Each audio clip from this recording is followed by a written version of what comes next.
Hi everyone, this is Killshot from 999 Gaming. I want to do a video for The Walking Dead Road to Survival, and this is Alexandria Act 3, Stage number 7. And I'd heard from some people this is one of the hardest stages they had seen.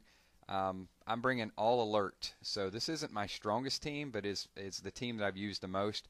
So I've got a 5-star Rick, I got Dale, his adrenaline rush is up to 8, I got Rosita, I got 2 baby Ricks in there as well, and then the NPC is another Rick. And I think the key to this is bringing the right items and timing your adrenaline rushes at just the right time. You could probably say that's the case in most of them, but in this one in particular, going to bring tear gas, nerve gas, the hollow point bullets, and also the replenish. So here's a little bit of strategy to this.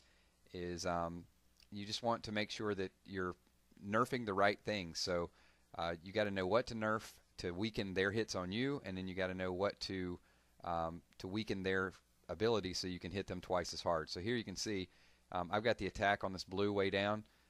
Don't want that blue hitting my red characters, obviously. So the quicker I get that down, the better off we are. I got 2 red up against my red, so no big issue with the first 2 waves here. And you can see I've got 2 adrenaline rush up for both Ricks, so I got 2 turn the tides that I can use at any point.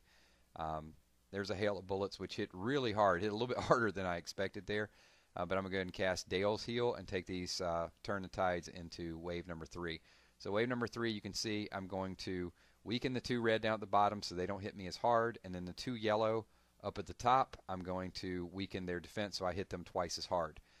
Also throwing in some hollow point bullets here as well too, just to get them down a little bit faster. And my turn to tides buff is huge there. So we're still taking a little bit of bleeding damage, you can see there.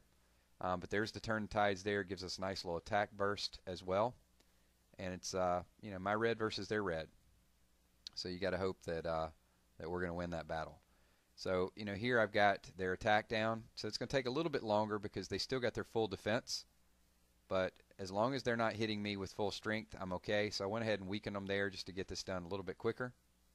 There's Dale with a nice heal.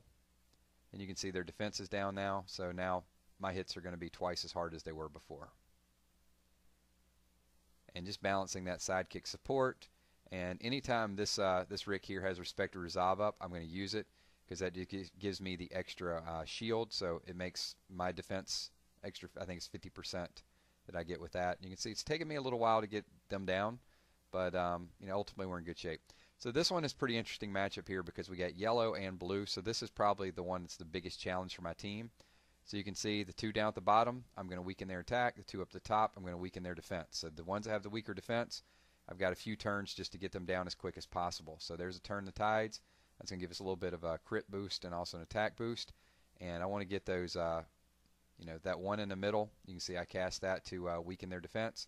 And also the one at the top has a weakened attack and the weakened defense fell off. So now I basically got 2 on the board for them, and both of them have weaker attack. So nothing real major to worry about here. And I got the adrenaline rush still sort of floating around, and I still got quite a few items left, so I'm in pretty good shape at this point. Go ahead and use some replenish to get some people topped off. And I want to use the multi-shot here, not because I really needed it, but because I want to start working to get the next one built up so I could hopefully get it by wave number 6. So you do want to do a little bit of planning here and not just sit on the adrenaline rush, because each adrenaline rush you're probably going to use 3 or 4 times during this fight. So don't be afraid to use it even a little bit prematurely there, because you're probably going to get it back in a few turns. This is yellow and green. So what I want to do here is I want to weaken the attack of the ones up top and weaken the defense of the ones at the bottom. And you probably say, well, green was already weakened, but that's fine because I just want to get those 2 off the board as quick as possible. What you're trying to do here is create a character advantage as quick as possible. So no sense in waiting around just because you have an advantage. You might as well make it a stronger advantage if you can. So I'm going to have some healers here, so that's what I always worry about is getting them down before anybody gets healed. And you can see here we are wave 5 of 6, and I lost baby Rick, and that's my respected resolve, so that hurts. I don't have that really high, but I get to use that 2 or 3 times a battle, so there's my defense is pretty much gone. So what I want to do is go ahead and use an item here. I was hoping not to use that defense lowering mechanism there, but I can't wait around down 1 character.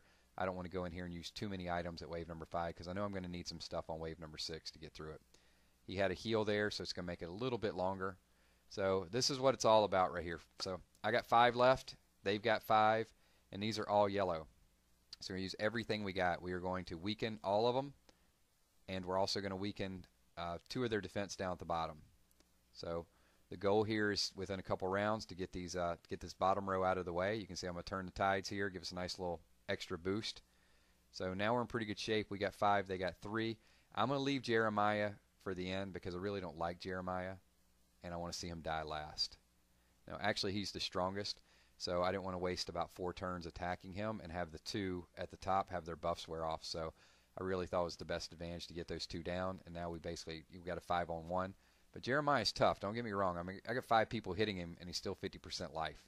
So you can see, we're buffing, we're healing, and finally he just can't withstand the attack. So that is Act 3, Alexandria, stage number 7. It is done.